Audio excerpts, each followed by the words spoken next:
Na karon, o wala ni may sulat ning scripture karon, wala gyud tay basihan sa itong pagtuo.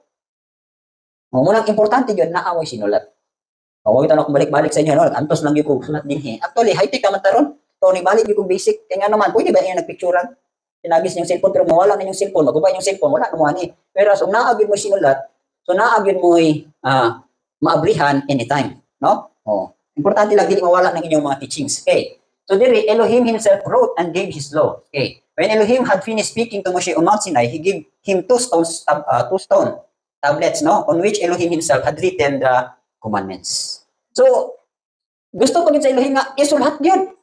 Oh, unsa may tuyo, di ba? Kani adto ang balaod gisulat sa tablets of stones.